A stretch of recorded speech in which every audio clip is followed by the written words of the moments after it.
찬송가 508장 찬양하겠습니다. 찬송가 508장입니다.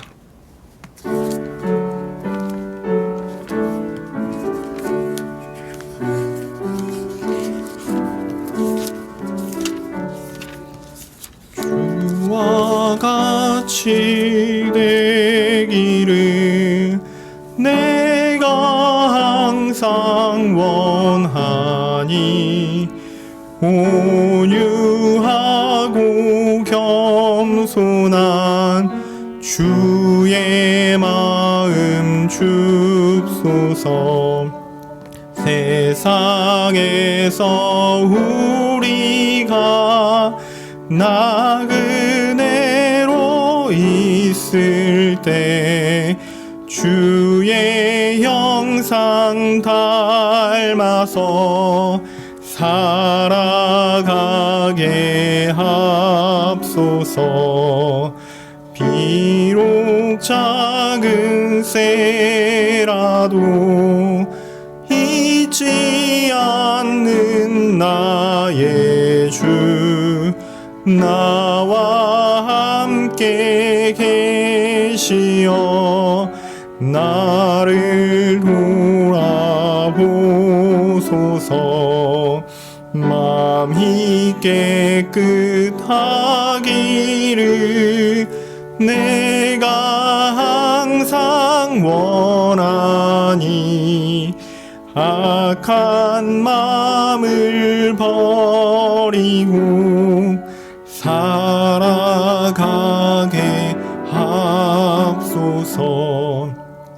주와 같이 되기를 내가 항상 원하니 평화로운 주 곁에 편히 쉬게 합소서.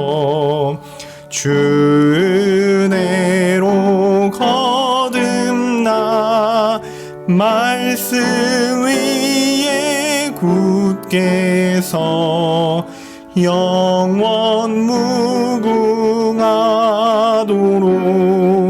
살아가게 살리라.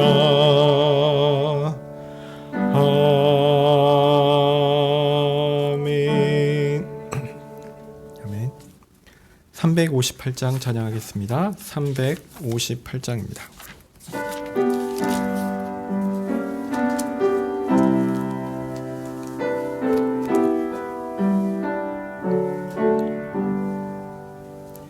아침에 해가 돋을 때 만물 신선하여라. 나도 세상 지낼 때 햇빛 되게 하소서. 주여 나를 도우사 세월어 송 안고서 어두운 세상 지낼 때 햇빛 되게 하소서. 새로 오는 광음을 보람 있게 보내고 주의 일을 행할 때 햇빛 되게 하소서. 주여 나를 도우사 세워 성 안고서 어두운 세상 지낼 때 햇빛 되게 하소서. 한 번 가고 안 오는 빠른 광음 지날 때 귀한 시간 바쳐서 햇빛 되게 하소서. 주여 나를 도우사 세월 허송 않고서 어두운 세상 지낼 때 햇빛 되게 하소서. 밤낮 주를 위하여 몸과 마음을 드리고 주의 사랑 나타내 햇빛 되게 하소서. 주여 나를 도우사 세월 허송 않고서 어두운 세상 지낼 때 햇빛 되게 하소서. 아멘.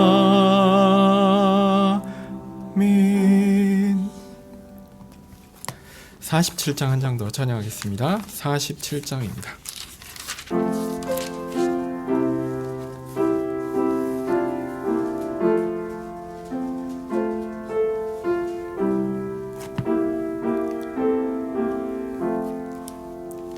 주여 우리 무리를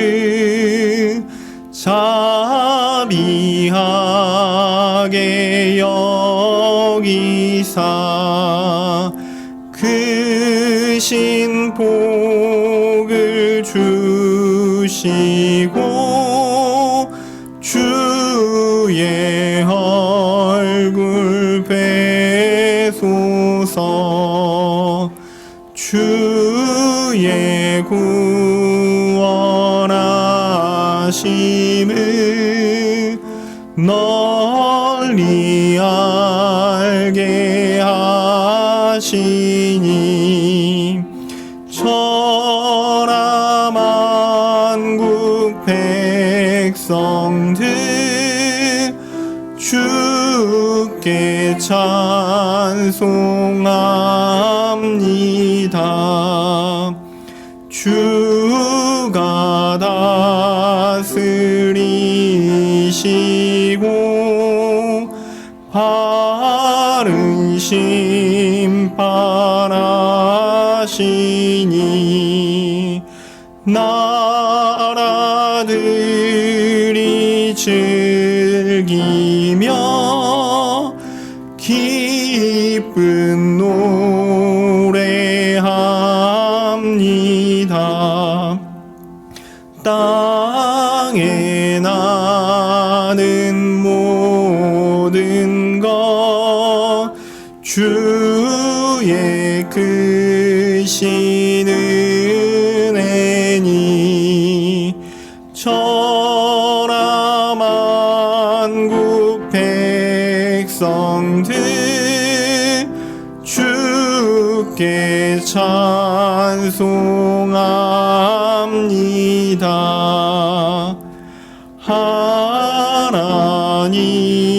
하나님이 우리에게 복을 내려 주시니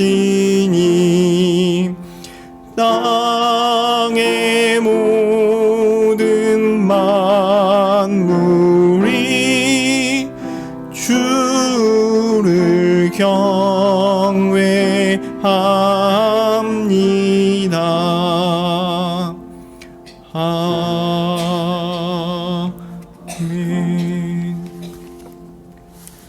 사도신경으로 우리의 신앙을 고백하겠습니다.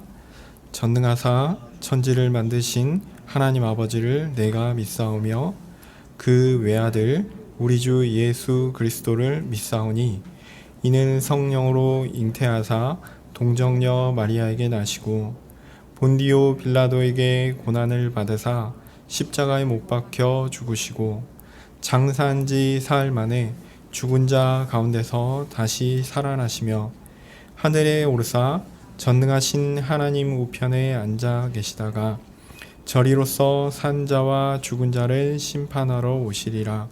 성령을 믿사오며 거룩한 공회와 성도가 서로 교통하는 것과 죄를 사하여 주시는 것과 몸이 다시 사는 것과 영원히 사는 것을 믿사옵나이다. 아멘. 거룩하신 하나님, 주의 말씀을 듣고자 이 시간 하나님의 말씀을 듣고자 함께 모였습니다. 주님, 우리에게 은혜를 베풀어 주셔서 하나님의 바른 말씀이 잘 선포되게 하여 주시고 그 말씀을 또한 잘 받아 하나님 앞에서 참 하나님을 아는 지식들이 커져가고 또한 우리를 아는 지식들도 커져가 하나님을 바르고 아름답게 잘 섬길 수 있도록 도와주시옵소서. 하나님, 우리가 딛고 사는 이 땅에 어지러움이 참 가득합니다. 참 어떤 것이 의이고 어떤 것이 악인지 잘 헷갈릴 정도로 참 혼돈되어 있고, 또한 그 가운데 어떻게 결정하고 또한 어떻게 또 어떤 방향을 선택하는 것이 우리에게 좋은 것인지 참 혼돈되어 참 사람들에게 좀 어지럽게 있어서 참 판단하기도 어렵고, 또한 사람들의 생각들도 많이 갈라져 있어 참으로 어려운 상황입니다. 하나님, 바라옵기는 하나님의 지혜로 이 모든 일들을 이끌어 주셔서 하나님의 의가 드러나게 하여 주시고 하나님께서 우리를 향하신 아름다운 뜻이 잘 드러나게 하여 주십시오. 소망하기는 우리를 불쌍히 여기사 하나님의 의가 드러나되 참 우리가 그것으로 인해서 혹시 고통당하지 않을까 두려운 마음도 있는데 그런 고통이 없게 하여 주시고 하나님께서 우리를 불쌍히 여기사 우리 가운데 순적하고 평안한 길을 열어주시기를 간절히 소원합니다. 하나님, 우리의 인생 가운데 참 여러 가지 굴곡이 있고 어려운 일들이 있지만 그 모든 것들이 다 하나님의 뜻 가운데 있고 하나님의 작정하신 가운데 있어 하나님께서 선한 모든 것으로 결과를 주실 줄 믿습니다. 하나님, 우리가 그 하나님의 일하심을 보고 받아들일 수 있는 견고한 믿음을 주시기를 간절히 소원합니다. 한편으로 다시 한번 간구하오니 우리 연약함을 돌아보사 우리에게도 순종한 길을 다시 한번 구합니다. 주님, 은혜를 베풀어 주십시오. 주님, 세상의 어지러움과 별도로 또 하나님의 견고하신 진리는 우리에게 여전히 유효합니다. 그 진리가 우리를 살리고 또한 우리의 영혼을 붙들며 또한 우리가 영원토록 그것을 붙잡고 살아갈 것을 믿습니다. 하나님, 우리 가운데 견고한 하나님의 진리를 세워 주십시오. 그것을 붙잡고 흔들리지 않는 믿음으로 세상을 향하여 주의 진리를 또한 선포하는 하나님 백성 되게 하여 주시옵소서. 주께서 은혜 주시길 소원합니다. 예수님의 이름으로 기도합니다. 아멘. 네, 오늘 말씀은 고린도후서 7장 1절 말씀입니다. 고린도후서 7장 1절 말씀인데요. 제가 가진 성경으로 신약 성경 291쪽입니다. 291쪽이요.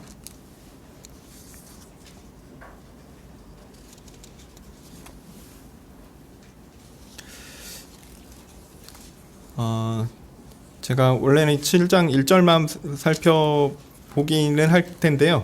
본문을 조금 앞에서부터 보는 게 좋을 것 같아서 14절부터 제가 좀 읽겠습니다. 6장 14절부터 읽겠습니다. 너희는 믿지 않는 자와 멍에를 같이 하지 말라. 의와 불법이 어찌 함께하며 빛과 어두움이 어찌 사귀며 그리스도와 벨리알이 어찌 조화되며 믿는 자와 믿지 않는 자가 어찌 상관하며 하나님의 성전과 우상이 어찌 일치가 되리요. 우리는 살아계신 하나님의 성전이라. 이와 같이 하나님께서 가라사대 내가 저희 가운데 거하며 두루 행하여 나는 저희 하나님이 되고 저희는 나의 백성이 되리라 하셨느니라. 그러므로 주께서 말씀하시기를 너희는 저희 중에서 나와서 따로 있고 부정한 것을 만지지 말라. 내가 너희를 영접하여 너희에게 아버지가 되고 너희는 내게 자녀가 되리라. 전능하신 주의 말씀이니라 하셨느니라.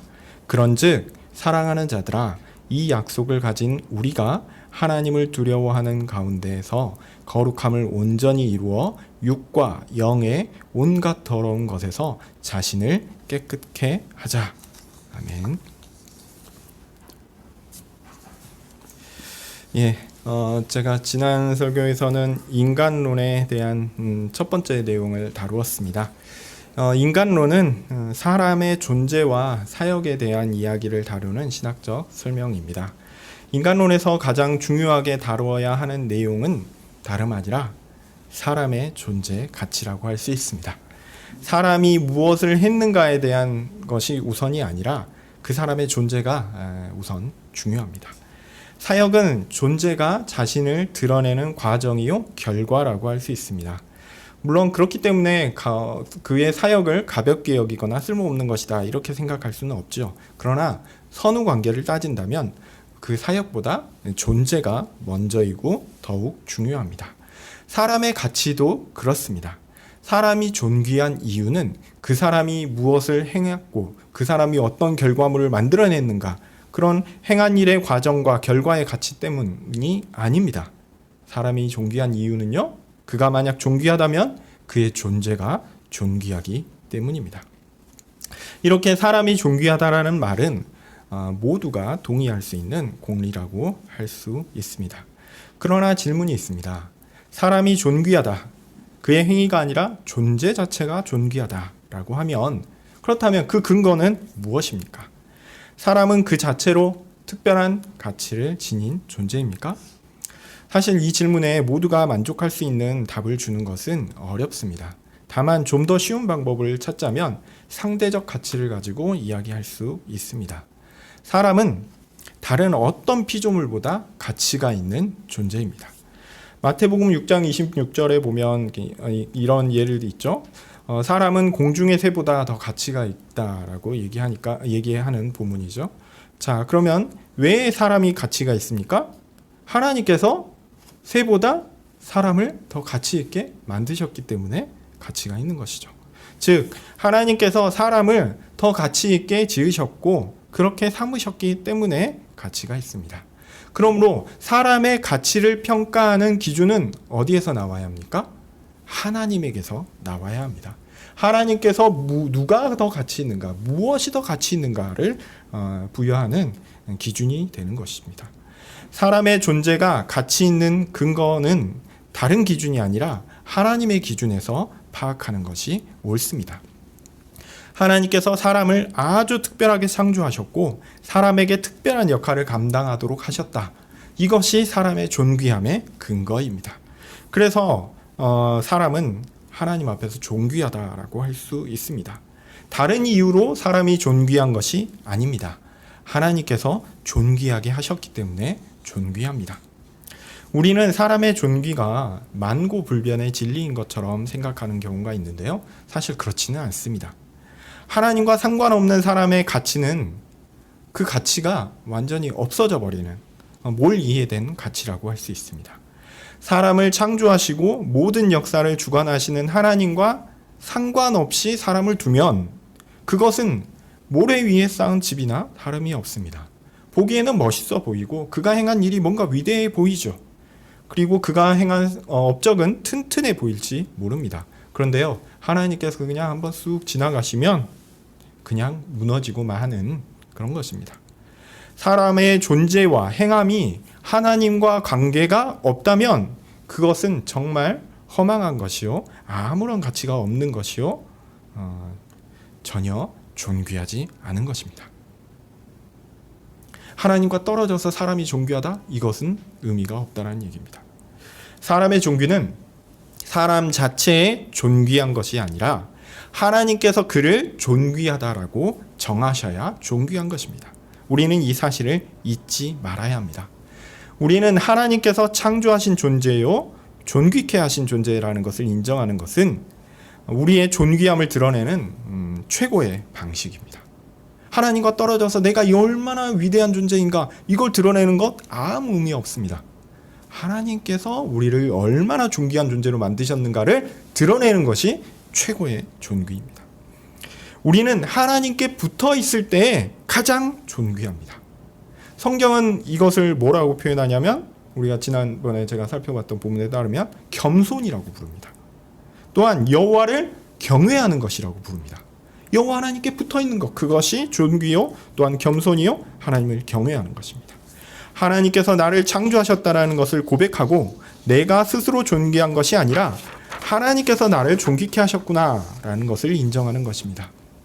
나의 모든 것이 다 하나님께 나왔으니 하나님을 의지하고 붙들어야 함을 깨닫는 것입니다. 하나님의 명령을 따르는 것이 나의 진정한 본분이요, 그것이 하나님께서 내게 정하신 아름다운 규범임을 감사함으로 받아들입니다.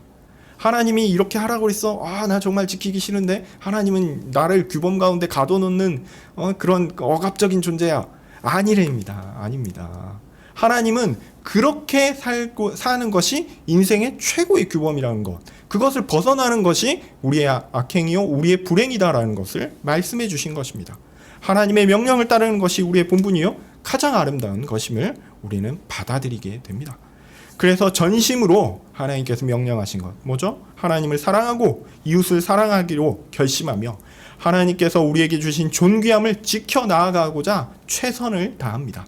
그것이 하나님께서 내게 주신 존귀함을 지키는 일이요, 또한 그 존귀함을 최고로 드러내는 일임을 성경의 교훈을 통해 우리는 알고 감사하게 되는 것입니다. 인간론의 핵심은 여기에 있습니다. 하나님께 붙어있는 사람이 얼마나 존귀한가라는 거죠. 문제는 사람이 이런 사실을 잘 깨닫지 못하고 또한 유지하지도 못한다는 현실입니다. 특별히 우리가 이미 타락한 상태에 있기 때문에 이런 존귀한 상태가 얼마나 귀하고 아름다운 것인지 잘 알지 못해요. 안타깝게도. 성경이 그래서 우리에게 그것을 알려주는 것이죠. 자, 하여튼 이 부분은 나중에 살펴보겠고요. 오늘은 하나님께서 이렇게 존귀하게 만드신 사람의 구성 요소에 대해서 말씀드리려고 합니다. 구성 요소에 대한 말씀을 오늘 읽은 성경 본문과 관계해서 먼저 설명을 드릴 것이고요. 이와 관련된 잘못된 이해에 대해서도 함께 말씀드리도록 하겠습니다. 자, 오늘 본문 잘 펴놓으셨죠? 좀 잘 보시면 좋겠습니다. 바울은 고린도 교회에 보내는 서신에서 이렇게 얘기합니다. 고린도후서 6장 14절부터 한번 보시면요. 믿지 않는 사람들과 함께 멍에를 매지 말라 이렇게 명령하고 있죠. 아마 이 부분은 개인적으로 어떤 믿지 않는 사람들과 사업도 하지 말라 이런 식으로 이해하시면 우리는 이 땅 가운데 살 수가 없습니다. 그런 내용이라기보다 교회에 가르치는 내용이다라고 이해하시는 것이 좋겠습니다. 자, 교회 안에 믿지 않는 사람들이 행하는 것처럼, 혹은 믿지 않는 사람들이 교회 안에 있는 사람들과 동등한 것처럼, 아니면 같이 있는 것처럼 이런 식으로 교회를 세상과 섞지 말란 얘기죠. 네.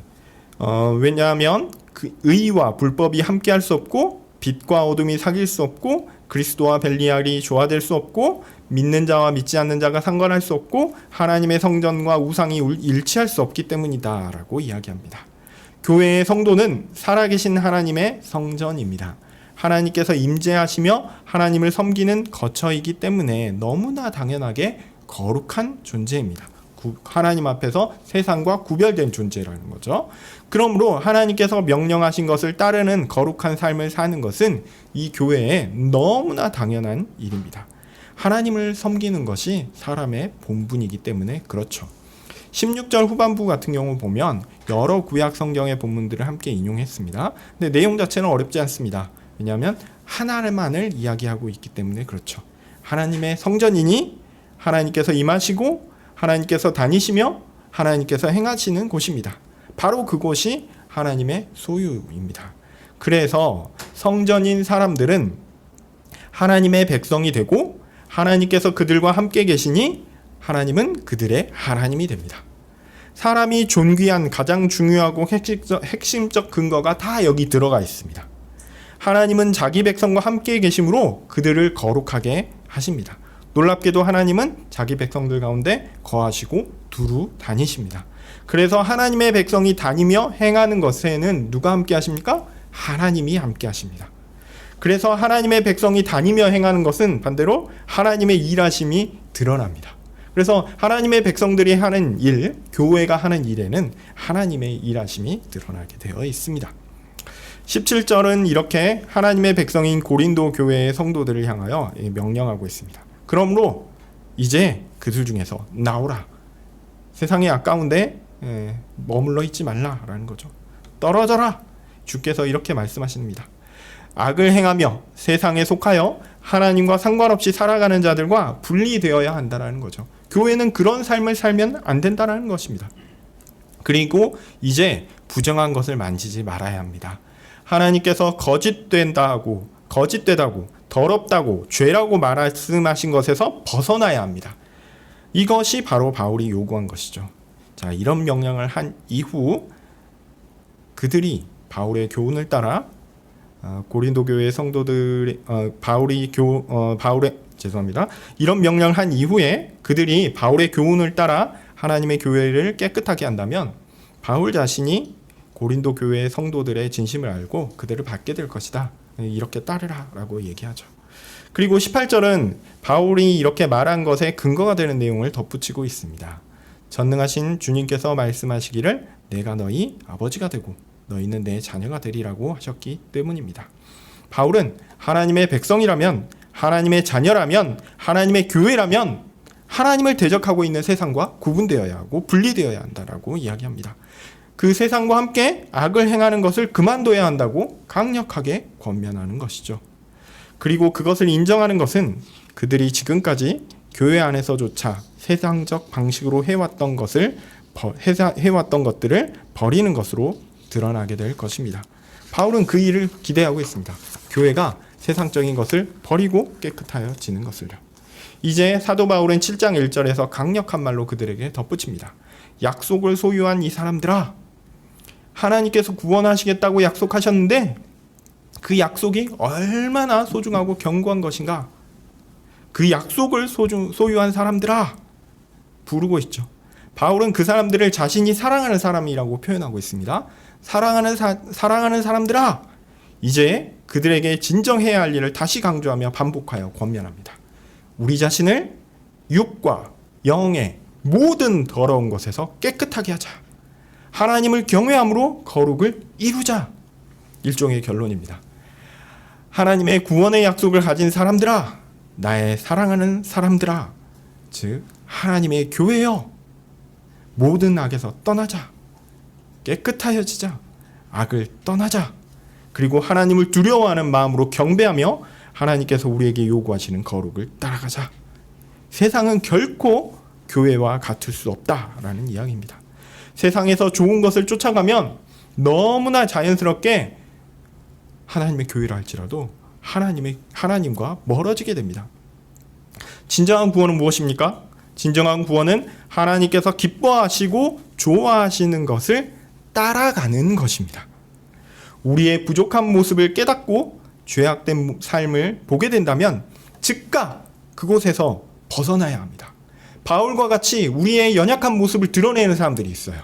경고하는 사람들이 있습니다. 그 사람들의 말을 주의 깊게 들어야 합니다. 그냥 기분 나쁘다고 왜 나한테 뭐라 그러냐고, 왜 우리 잘하고 있는데 그래, 그렇게 하지 마시고요. 그 사람들의 말을 잘 들으셔야 돼요. 그래서 이게 혹시 우리에게 주시는 하나님의 경고가 아닐까? 주의 깊게 들어야 됩니다. 그리고 그 말에 따라 더러운 것들, 세상적인 것들을 버리고 하나님의 법대로 따라가야 합니다. 그것이 거룩한 삶이요, 그것이 존귀한 삶입니다. 하나님을 경외함이 우리의 존귀를 드러내는 가장 중요한 방식이기 때문에 그렇습니다. 자, 이렇게 제가 말씀을 드렸는데 오늘은 사실 이런 내용에 집중하기보다는 더러움에서 깨끗이 돼야 하는데 여기에 사람의 구성 요소에 대한 언급이 나오거든요. 그 내용을 살펴보려고 합니다. 우리가 세상의 온갖 더러운 것으로 더러워지는 요소들이 있는데 7장 1절 표현대로 그게 뭐냐면 육과 영입니다. 사람에게 육과 영이라는 구성 요소가 있고 이 두 요소 모두 세상의 온갖 더러운 것으로 오염되었어요. 둘 다 더럽게 된 거예요. 자, 그러면 깨끗하여진다면 어떻게 될까요? 즉 구원을 얻는다면 어떻게 될까요? 이 육과 영이라는 두 요소 모두 정결하게 되어야 하고 모두 깨끗하게 되어 구원을 얻어야 할 것입니다. 그리고 우리의 삶에서 존귀를 드러내려면 어떻게 해야 될까요? 육과 영 모두가 깨끗하여져서 하나님 앞에 나아가야 하는 것입니다. 간단한 본문만 살펴본 것이지만 바울의 분명한 인식은 뭐냐면 사람이 영과 육으로 이루어져 있고 영과 육은 함께 지저분해지기도 하고 또한 함께 깨끗해져야 하는 것이기도 한다라는 겁니다. 영과 육이 더러워짐과 깨끗해짐에 있어서 이게 서로 영은 깨끗해지고 육은 더러워지고 이런 식으로 분리되지 않아요. 하나로 같이 가고 있다는 것을 우리는 기억할 필요가 있습니다. 제가 이게 앞에 거는 그 좀 뭐랄까 윤리적인 부분을 말씀드렸다 하면 뒤에 거는 좀 그 안에 있는 요소의 그 구성 요소에 대해서 말씀드렸으니까 이 뒤에 부분이 초점이라는 거 다시 한번 말씀드립니다. 자, 사람의 구성 요소에 대한 얘기 좀 해보겠습니다. 좀 어려운 얘기할 수 있는데 제가 최대한 쉽게 설명해 보도록 노력하겠습니다. 사람의 구성에 대한 논의는 상당히 오래된 이야기입니다. 그런데 결론적으로 말씀드리면 우리가 완전하게 잘 알지는 못합니다. 대부분 일치하는 게 있어요. 일치하는 게 뭐냐면 사람에게는 아까 말씀드렸듯이 영적인 부분이 있고 육적인 부분이 있다라는 겁니다. 근데 근래 과학자들 가운데 사람의 영적인 부분을 인정하지 않는 사람들이 있습니다. 그런데요, 제가 볼 때 그런 사람들이 있기는 하지만 대부분 사람들은 영적인 부분과 육적인 부분이 사람에게 있다라는 것을 인정하는 것 같습니다. 자, 육적인 부분은 우리의 신체의 여러 부분들의 기능을 통해서 어느 정도 알려져 있습니다. 완전히 하지는 않은 것 같아요. 그렇지만 우리가 의학적인 지식을 통해서라든지 여러 과학적인 기능을 통해서 우리에게 여러 육적인 부분들은 잘 알려져 있습니다. 완전하진 않지만. 그러나 영적인 부분은 무엇인가? 여기에 대해서는요, 잘 알려져 있지 않습니다. 사실 잘 모릅니다. 그리고 영적 부분과 육적 부분이 어떤 차이를 가지고 있는가? 이것도 잘 알려져 있지 않습니다. 그리고 상호 관계가 어떤가? 이 부분도 또 서로 어떤 영향을 주고받는가? 여기에 대해서도 잘 알려져 있지 않습니다. 논란이 많습니다. 사실 우리는 영적인 부분을 잘 알지 못하고 그 관계도 잘 모르고요. 보통은 육적 부분은 시공간 안에서 제한된 것으로 보고 영적인 부분은 그것을 넘어선 영역과 관계되었다라고 생각하기도 합니다. 사실 그것도 상상의 영역인 것은 우리가 시공간을 넘어선 영역에 대해서 경험해 보지 못했잖아요. 그래서 그게 뭔지 잘 몰라요. 설명을 할 수도 없고 어떤 사람이 상상을 해서 설명을 한다고 해서 그 설명한 것들이 맞다 틀리다 확인할 수 있는 것도 없고 또 확인할 능력도 없어요.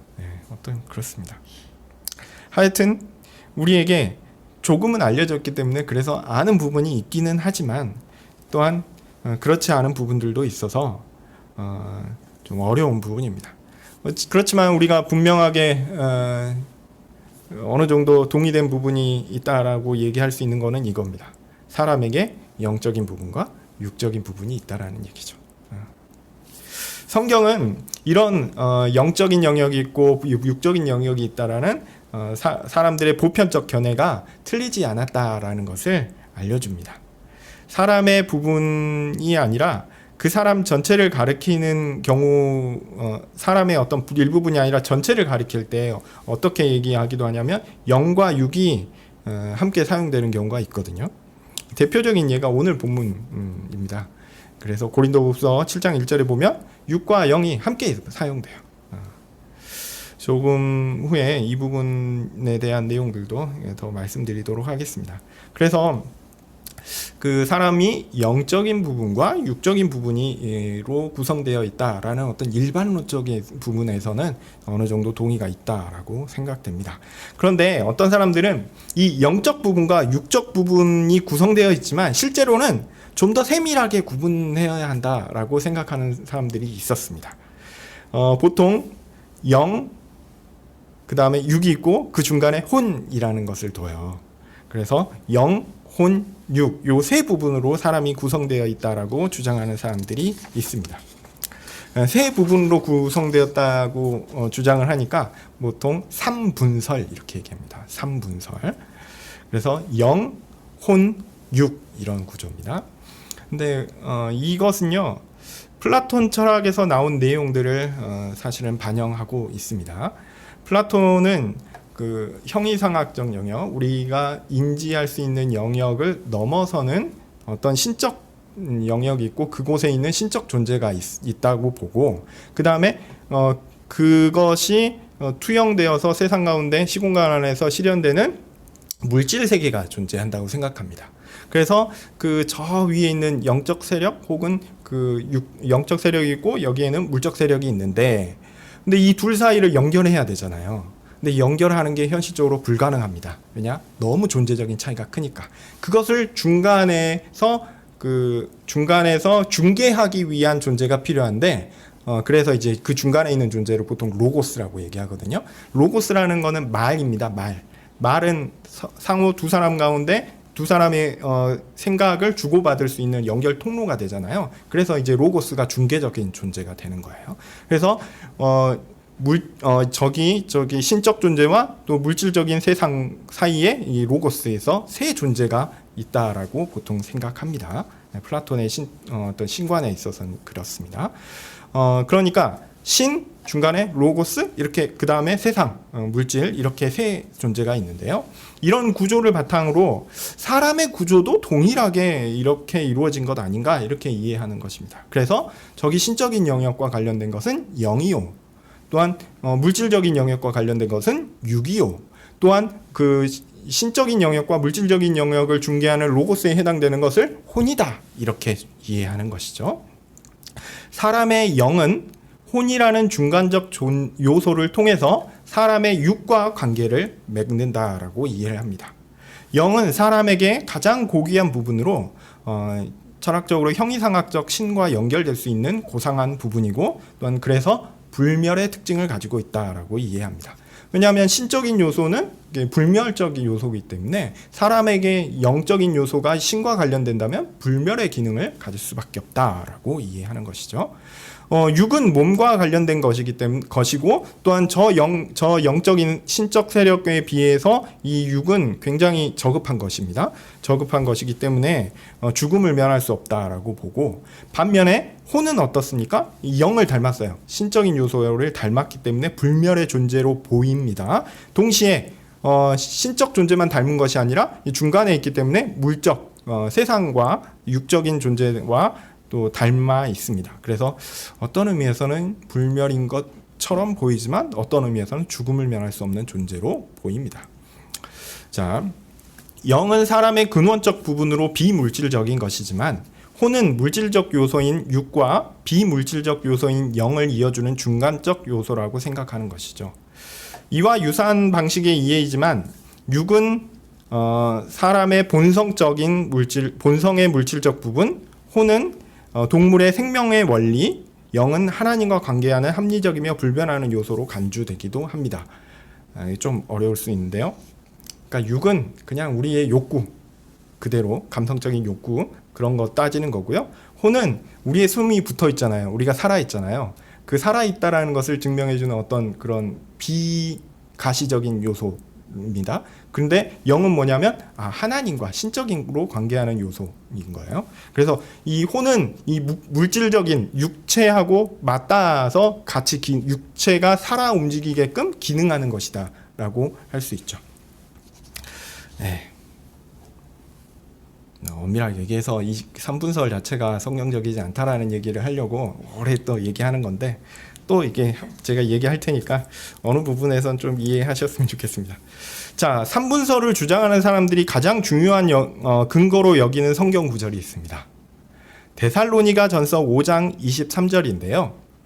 데살로니가 전서 5장 23절인데, 평강의 하나님이 친히 너희를 온전히 거룩하게 하시고 또 너희의 영과 혼과 몸이 우리 주 예수 그리스도께서 강림하실 때에 흠없게 보존되기를 원하노라. 너희의 온 영과 혼과 몸이 우리 주 예수 그리스도께서 강림하실 때에 흠없게 보존되기를 원하노라. 여기에 영, 혼, 육이 나오죠. 그 다음에 히브리서 4장 12절도 있습니다. 하나님의 말씀은 살아있고 활력이 있어 좌우에 날선 어떤 검보다도 예리하여 혼과 영과 및 관절과 골수를 찔러 쪼개기까지 하며 또 마음의 생각과 뜻을 판단하라니, 이렇게 나오죠. 여기도 영과 혼, 마치 구별된 존재인 것처럼, 그 요소인 것처럼 이야기합니다. 그러나 일단 성경 저자가 이 부분을 얘기할 때요, 사람의 구성 요소를 자세히 설명하기 위해서 이렇게 그런 목적을 가지고 본문을 사용한 것은 아니라고 보입니다. 더하여 히브리서 본문은 혼도 나오고 영도 나오고 관절도 나오고 골수도 나오는데, 아까 말씀드렸듯이 영, 혼, 육 보통 이렇게 나누잖아요. 그럼 영, 혼, 육이라고 하면 안 되고, 이 히브리서 본문에 따르면 어떻게 해야 돼요? 영, 혼, 관절, 골수 이렇게 해야 되잖아요. 그래서 이건 좀 말이 안 된다고 생각하면서 관절과 골수는 육으로 묶는다면 차라리 그냥 영과 혼을 영적인 부분으로 묶는 게 오히려 더 합리적이지 않을까 이런 생각을 합니다. 그런 의미에서 데살로니가 본문도 바울이 영적 부분을 표현할 때 그냥 영과 혼 이렇게 좀 비슷하지만 좀 다른 의미를 가질 수 있는 것들을 반복적으로 좀 사용함으로써 이렇게 표현한 것이 아닌가 이렇게 생각됩니다. 즉 영적인 부분과 육적 부분을 묘사할 때 그냥 다양한 표현으로 당시 사람들이 이해하고 생각했던 여러 요소들을 함께 묶어서 반복적으로 아니면 다른 표현으로 이렇게 표현하고 있는 것이 표현하는 것으로 보는 것이 더 적절하지 않은가 이런 생각을 하는 것이죠. 제가 이렇게 3분설을 이렇게 말씀드렸는데, 이 3분설을 왜 말씀드리냐 하면요, 이 3분설을 강력하게 주장하는 사람들 가운데는 이단적 견해를 가지고 있는 사람들이 있기 때문에 그렇습니다.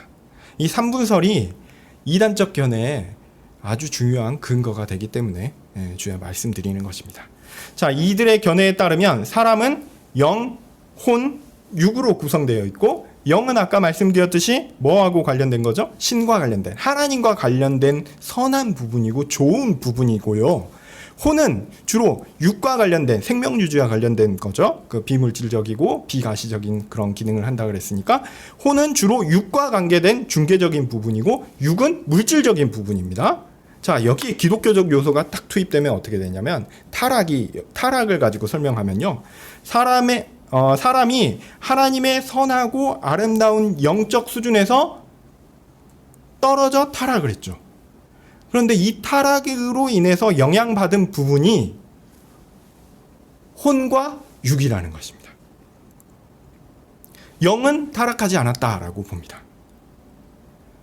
그래서 타락 이후에도 영이 아직 타락하지 않았기 때문에 사람은 여전히 하나님의 선하고 아름다운 부분을 보존하고 있는 하나님의 피조물이라고 이야기할 수 있다라고 주장합니다. 뭔가 말이 되는 듯 하면서 그렇죠. 그래서 사람은 영적 존재다라고 불리고요, 타락했지만 여전히 존귀한 하나님의 형상이다라고 부를 수 있다라고 이야기합니다.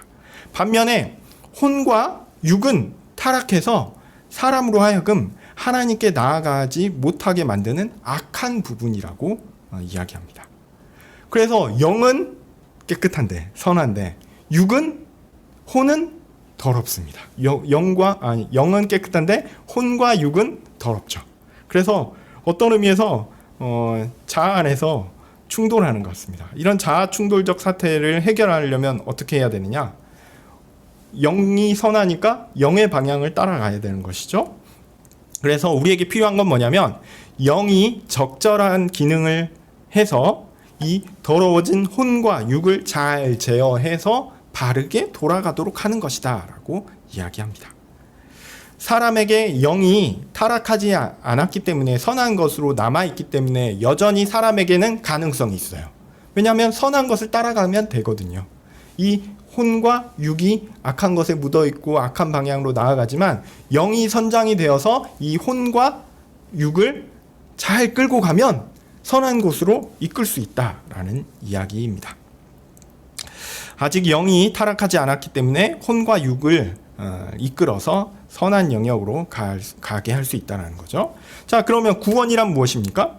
구원이란 사람에게 남아있는 선한 영역, 곧 영에게 힘을 북돋아주고 혼과 육을 다시 정복해서 바른 질서 가운데 돌아오도록 하는 것이죠. 그러니까 타락은 완전한 영, 혼, 육의 모든 것이 타락한 것이 아니고요. 또한 구원 또한 이 모든 것이 더러운 상태에서 모든 것을 깨끗하게 하는 그런 게 아니라, 아직 불완전한 사람의 상태를, 즉 영만 깨끗하고 혼과 육이 더러운 그 상태를 영을 따라 온전한 상태로 회복할 수 있도록 재질서화하는 것, 재정립하는 것이라고 할 수 있습니다. 사실 이런 견해는 중세시대의 사람 이해와 맞닿아 있습니다. 물론 이런 설명은 제가 나중에 다음번 설교 때 아마 얘기를 할 텐데, 기능적인 구분과 연관해서 이렇게 나오게 됩니다. 이 부분은 좀 미리 맛을 보도록 하겠는데요. 중세 스콜라 학자들은 사람의 기능을 지, 정, 의 이렇게 세 개로 나눴어요. 지, 정, 의. 물론 뭐 여기 저도 동의합니다. 그래서 지 하면 지식이죠. 근데 지식과 관련된 사람의 기관을 이성이라고 보았고요. 그 다음에 두 번째가 정, 감정입니다. 감정이고요. 그 다음에 의지, 세 번째가 의지입니다.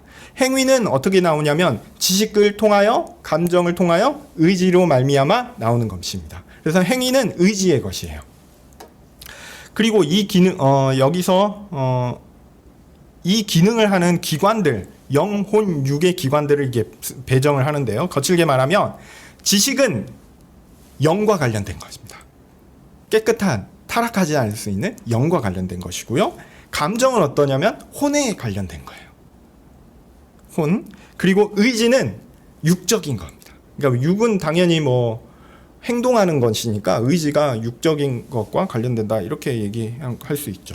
그래서 지식은 영, 감정은 혼, 의지는 몸, 이렇게 나눌 수 있습니다. 그래서 지식을 담당하는 구체적 기관은 아까 이성이라고 말씀드렸죠.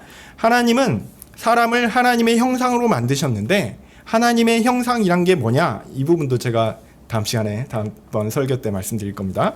하나님의 형상이란 지식과 감정과 의지가 곧 영과 혼과 육이 잘 제어되어 균형 잡혀 기능하는 상태를 가리킨다라고 합니다.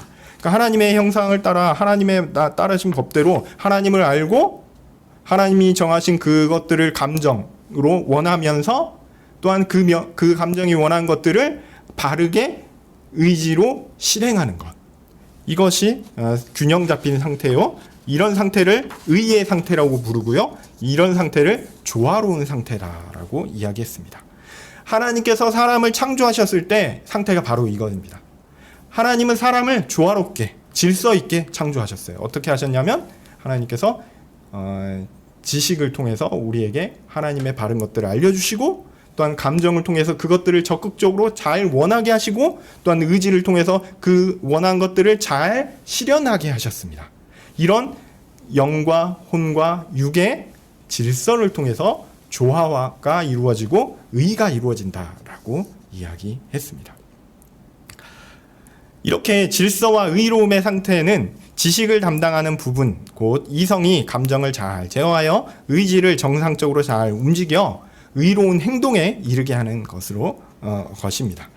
이것을 다시 한번 영과 혼과 육으로 바꾸어 설명하면요, 영이 감정을 담당하는 혼을 잘 조절해서 행동을 좌우하는 육으로 잘 행동하게 하는, 그렇게 해야지 사람의 바른 모습이 나온다라는 견해입니다. 사실 이렇게 보면은 좀 그럴싸해 보입니다. 그런데 이 견해는요, 심각한 문제가 있습니다. 앞서 말씀드린 것과 같은 맥락이죠.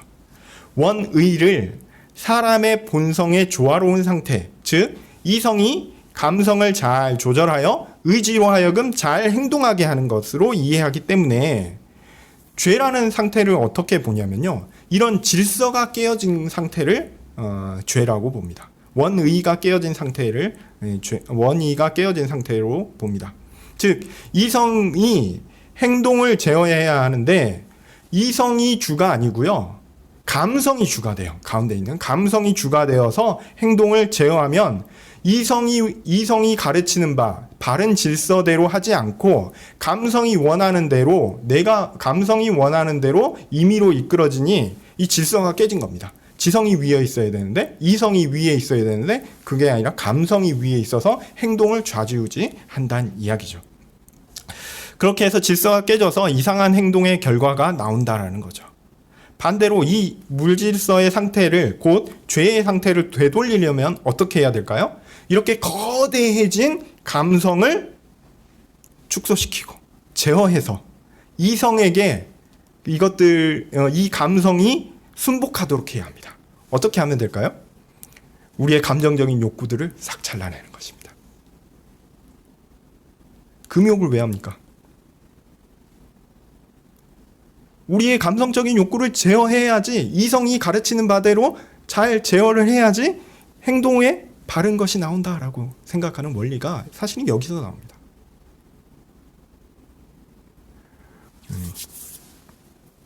이성은 사실 별 문제가 없다라는 거죠. 죄라는 뭐냐면 감성이 거대해져서, 잘못된 감성이 거대해지고 커져서 잘못된 것이니, 이것들을 자르고 잘라서 다시 이성 밑에, 지성 밑에 커져 있던 거를 다시 턱하고 제자리에 갖다 놓는 것이 이런 죄를 없애는 것이요, 또한 질서를 되돌리는 것이요, 그렇게 보는 것이죠. 그래서 이성 자체에는 별 문제가 없다라고 여깁니다. 즉 영은 손상이 없어요. 영은 하나님과 관계된 선한 것이니 여전히 좋은 것이요. 반면에 감성이 문제된 것이니 이 감성을 제대로 조절해서 이성 밑에 두어야지 회복이 된다라는 것이죠. 즉 이성과 행동을 좌지우지하는 의지 사이에 있는 중간, 혼이 담당하는 부분으로 보이는 이 감성에 심각한 문제가 발생한 것이 죄다라는 겁니다. 이것들을 회복하기 위해서는 다시 반복해서 말씀드렸듯이 영적인 요소, 곧 이성이 더 강화되고 타락한 요소인 이 감성을 약화시켜서 육에 속한 의지를 제어하도록 이 감성을 지성 밑에 위치시키는 것이 매우 중요한 일입니다. 자, 이런 요소들을 잘 생각해 보면 사실 그리 나쁘지 않은 것처럼 보이기도 합니다. 사람의 이성은 선하고 바르고 정당한데 감성은 반면 많이 오염되고 뒤틀어진 것처럼 여러분 느껴지지 않으십니까?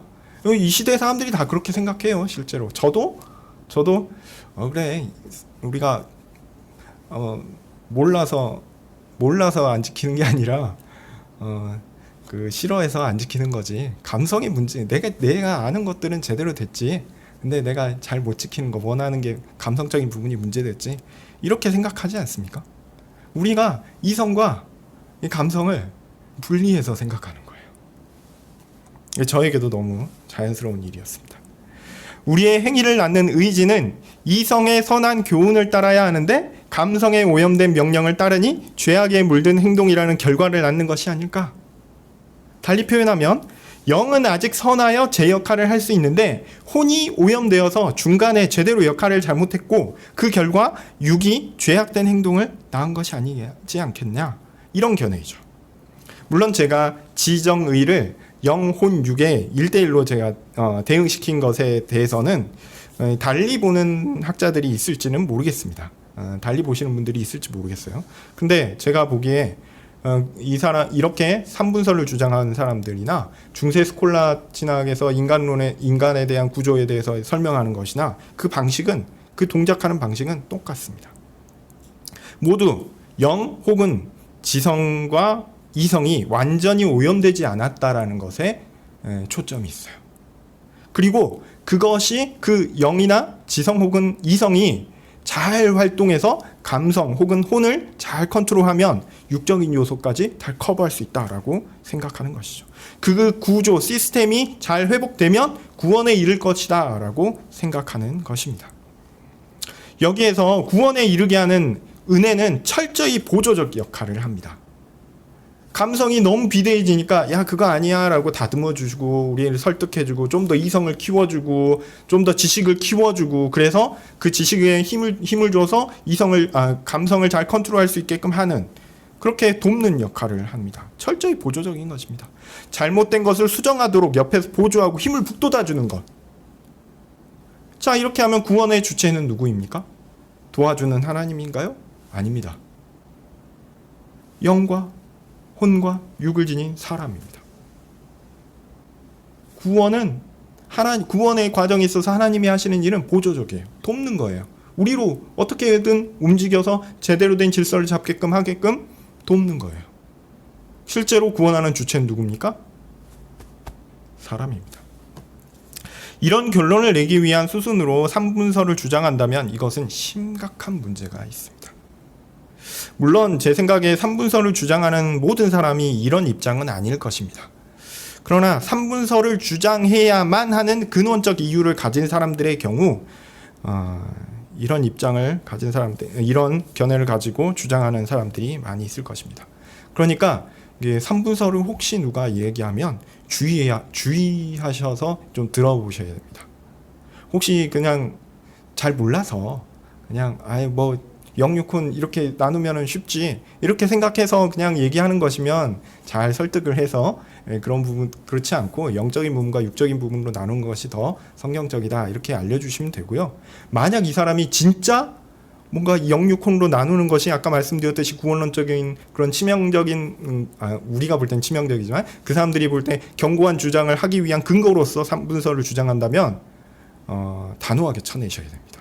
바울이 얘기했던 것처럼 오늘 본문 얘기했던 것처럼 잘라내야 돼요. 떼어내야 됩니다. 네. 역사 가운데 많은 건전한 신학자들의 견해가 사실은 이것과 다르다는 것을 우리는 꼭 이해해야 합니다.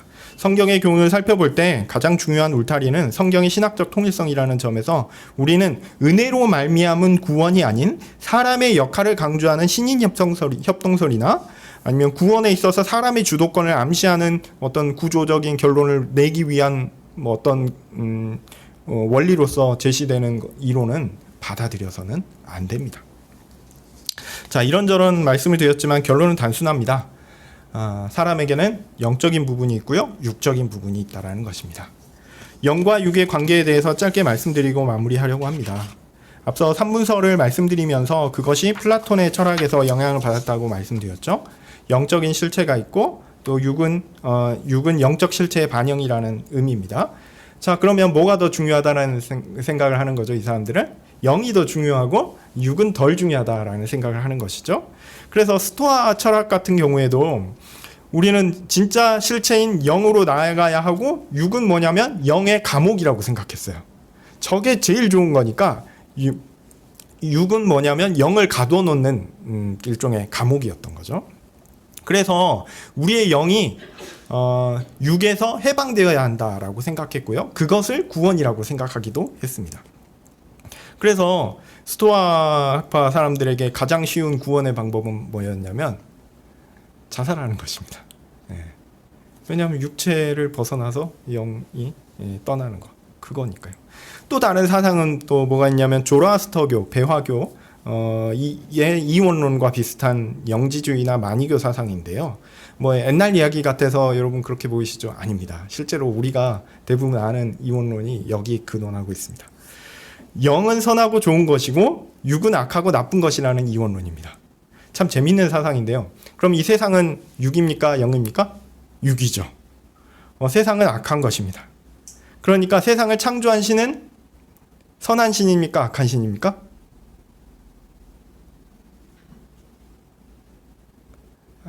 논리적 일관성을 가지면 세상은 악한 것이기 때문에 악한 것을 창조한 존재는 악한 존재죠. 그래서 창조자는 악신입니다. 이게 조로아스터교나 아니면 영지주의나 마니교 사상이 가리키는 바입니다. 그리고 그 악한 세상을 선하게 만들기 위해 그다음 구원하기 위해 있는 존재가 선한 신인 거죠. 그래서 이 세상의 역사는 선한 신과 악한 신의 충돌의 반영이다라고 생각합니다. 은근히 재밌습니다. 악한 신을 반대하는 선한 신은 사람의 영을 더럽고 악한 육에서 곧 물질에서 해방시키려고 한다라는 거죠. 그래서 구원하는 신은 선한 신이고요. 이것을 기독교에 적용하면 어떻게 되냐면 구약의 신은 창조의 신이죠. 또 죄악이라기보다 하여튼 진노의 신이고 전쟁의 신이죠. 심판의 신입니다. 근데 반대로 신약은 어떻습니까? 구원의 신이요, 자비의 신이요, 해방의 신입니다. 그래서 구약의 하나님과 신약의 하나님을 대조합니다. 서로 다른 존재라는 거죠. 이렇게 영과 육에 대한 이해를 통해서 성경을 해석하면서 기독교를 기독교 아니게 만드는 일들이 실제로 많이 있었습니다. 자, 하여튼 영과 육 이런 어떤 대립적인 구조를 가지고 이걸 이원론이라고 하거든요. 두 개의 원리를 가지고 한다는 이야기에서. 그래서 이런 주장을 하는 사람들이 교회에도 많이 있습니다. 많이 있습니다. 여러분, 영적인 일 하면 좋은 일이요 선한 일이요 생각하고, 육적인 일은 더럽고 악한 일이라고 생각하죠. 다 여기 이원론에서 나온 겁니다, 실제로는. 근데요, 성경의 가르침은 그렇지 않습니다. 육과 영은 대립되는 개념이 아닙니다. 물론 성경에서 육이라고 얘기할 때 인간의 구성 요소를 가지고 얘기하지 않고 어떤 사람의 어떤 하여튼 시간이 그래서 제가 이 이야기는 제가 다음번에 정리해서 다시 한번 영과 육의 관계에 대해서 말씀드릴 텐데요. 하여튼 성경에서 인간에게 얘기하는 영과 육은요, 대립되는 개념이 아닙니다. 육은 부족하고 나쁜 것이고 영은 충만하고 선한 것이라는 생각을 가지신다면 엄밀한 의미에서 이것은 성경의 교훈이 아닙니다. 하나님께서 창조하신 사람은요, 영적인 요소와 육적인 요소로 구분되지만 그것이 사람 안에 있는 두 양상을 가리키는 게 아니에요. 사람에게 있어서 영적으로 선한 부분과 육적으로 악한 부분이 함께 있다, 이거 생각하시면 안 됩니다. 오히려 두 요소가요, 통합되어 있어요. 한 인격 안에 영적인 요소, 육적인 요소가 함께 있지만 이게 통합되어 있습니다. 그대로 통합되어 있어요. 영적인 것은 이성적인 것이고 육적인 것은 감성적으로 이해하는 것도 중세적 이해하고 유사한 것으로 옳지 않습니다. 우리는 한 인격입니다. 그 한 인격이 육과 영을 가지고 있습니다. 그래서 타락을 통해서 더러워졌다면 육과 영 모두 더러워진 것입니다. 그리고 우리가 깨끗해져야 된다면 어떻게 해야 될까요? 동일하게 육과 영 모두가 깨끗해져야 합니다. 오늘 우리가 살펴본 고린도후서 7장 1절 말씀에서 육과 영이 깨끗해지는 것도 그런 통일된 인격의 맥락에서 이해해야 합니다. 다만 육과 영이 분리될 때가 있죠. 이때는 육체적 죽음을 당할 때입니다. 그때 우리의 영은 육과 분리되어서 하나님께서 준비하신 곳에서 머물게 될 것입니다. 이 상태에 대한 견해도 다양합니다. 성경이 사실은 이 부분에 대해서 자세하게 설명하지 않기 때문에 우리 좀 조심스럽게 볼 필요가 있습니다. 이 부분은 나중에 살펴볼 것이고요. 자, 그렇지만 어쨌든 영과 육이 분리되는 상태, 즉 육체적 죽음은 단지 일시적이며 임시적인 상태요 기간이라는 것을 꼭 기억하십시오. 사람이란 존재는요, 원래 사람이란 존재에게 꼭 있어야 되는 구성 요소는요, 원래 영적인 부분과 육적인 부분입니다. 이게 사실입니다. 잠깐 동안 영과 육이 분리되는 일도 있지만 그리스도께서 재림하시는 그날 우리는 다시 육과 영이 결합한다라는 사실을 잘 알고 있습니다. 그때의 육은 지금의 육과 다를 것이죠. 일단 하나님 앞에서 영원한 삶을 살기에 적합한 육체로 변화할 것을 우리는 기대할 수 있습니다. 특히 예수님께서 부활하시고 지니셨던 몸과 아마 비슷하지 않을까 생각됩니다. 지금이야 우리가 시공간의 제약 가운데 살고 있지만 예수님께서 재림하시는 날, 그날에는 세상 모든 질서가 다 바뀔 거거든요. 그래서 우리의 육신도 그 질서에 맞게끔 변화할 것입니다. 그렇지만 육은 육이고요, 영은 영입니다. 그래서 사람은 육과 영으로 함께 있을 것입니다. 그날에 우리는 우리의 영과 변화된 육이 다시 한 인격체 안에서 결합되어서 하나님께서 자기 백성에게 계획하신 영원한 삶을 살게 될 것입니다. 제가 여러 가지 좀 어지러운 얘기를 말씀드려가지고 혼란이 있으실지 잘 모르겠습니다. 사람은 영과 육으로 이루어져 있고요. 영과 육이 구분되어서 영은 선한 것이요, 육은 악한 것이요, 이런 식으로 존재하지 않는다는 겁니다. 이게 통일되어 있어요. 한 인격으로 우리가 타락했다면 영과 육이 함께 타락한 것이요, 하나님께서 우리를 구원하신다면 영과 육이 함께 깨끗해짐으로 구원받는 것입니다. 이런 어떤 통일적인 개념을 가지시고 하여튼 우리를 혼돈시키는 여러 어지러운 사상들 가운데 성경적 교훈들을 잘 찾으셨으면 좋겠습니다. 기도하겠습니다. 거룩하신 하나님, 부족한 사람을 통해서 참 사람이 영과 육으로 이루어졌고 또한 그렇지 않게 생각하는 여러 사람들의 견해들, 또 그것들의 근원들과 또한 목적들에 대해서 잠깐 살펴보았는데, 하나님께서 성도님들 가운데 이 부분을 어느 정도 잘 이해하고 또한 우리가 영과 육이 분리되어 있지 않고 한 인격체 안에서 통일되어 있으며 하나님께서 그 모든 것들을 한 인격체로서 통합시키시고 또한 그 가운데 역사하신다라는 것을 믿고 따르며 이해할 수 있도록 그래서 참 우리 가운데 혹시나 잘못된 이해들로 인해서 영적인 것, 육적인 것 나누어 잘못된 이해로 세상과 또 하나님의 일하심을 바라보지 않도록 주께서 우리를 지켜 주시옵소서. 예수님의 이름으로 기도합니다. 아멘. 하늘에 계신 우리 아버지여, 이름이 거룩히 여김을 받으시오며 나라 임하오시며 뜻이 하늘에서 이룬 것 같이 땅에서도 이루어지이다. 오늘날 우리에게 일용할 양식을 주옵시고 우리가 우리에게 죄 지은 자를 사하여 준 것 같이 우리 죄를 사하여 주옵시고 우리를 시험에 들게 하지 마옵시고 다만 악에서 구하옵소서. 대개 나라와 권세와 영광이 아버지께 영원히 있사옵나이다. 아멘.